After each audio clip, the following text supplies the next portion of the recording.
মহেরা জমিদার বাড়ি ইতিহাস, সৌন্দর্য আর জীবনের এক অপূর্ব মিলবন্ধন, যেখানে অতীতের ছোঁয়া মিশে গেছে বর্তমান ছন্দে।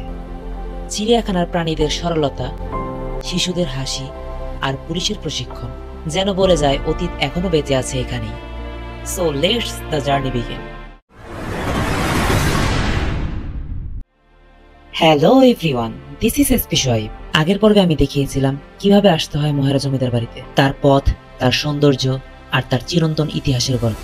এই পর্বে আসার আগে যদি আগের ভিডিওটি দেখে নেন, তাহলে মহেরা জমিদার বাড়ির সৌন্দর্য আরো গভীরভাবে অনুভব করতে পারবেন। আজকের এই পর্বে আপনাদের দেখাতে চলেছি এখানকার জীবন্ত প্রকৃতির এক নতুন রূপ। দর্শনার্থীদের জন্য এখানে রাখা হয়েছে নানা প্রজাতির পাখি, রঙিন পালকের ময়ূর, ঈগলের শক্তির প্রতীক, নিষ্পাপ বালিহাঁস, লাভবার্ড আর মিষ্টি গলা গান গাওয়া ময়না পাখি সহ আরো অনেক প্রজাতির পাখি।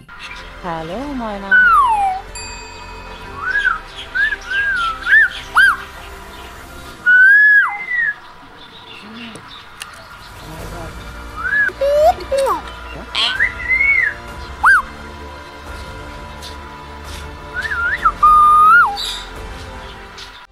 এখানে দেখা যাচ্ছে চিত্রা হরিণ সহ নানা প্রজাতির হরিণ।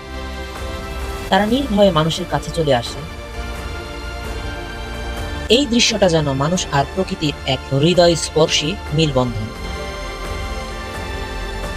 এই সেই বিখ্যাত পাশরা পুকুর, যার মাঝে দাঁড়িয়ে আছে এক মনোমুগ্ধকর ব্রিজ আর ছোট একটি ঘর।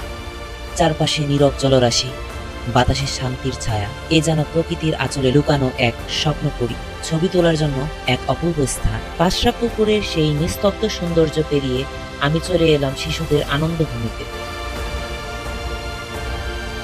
এখানে আছে সুবিশাল নাগরদোলা, টয় ট্রেন আর নানা রকম খেলার সুব্যবস্থা।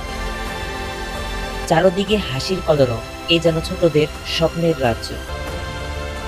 যেহেতু মহেরা জমিদার বাড়ি বিশাল এলাকা বিস্তৃত, তাই দর্শনার্থীদের ঘুরে দেখানোর জন্য এখানে আছে বিশেষ গাড়ির ব্যবস্থা,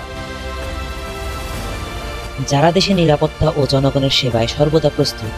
মহেরা জমিদার বাড়ির এই অংশে তাদের দেখা মিলল।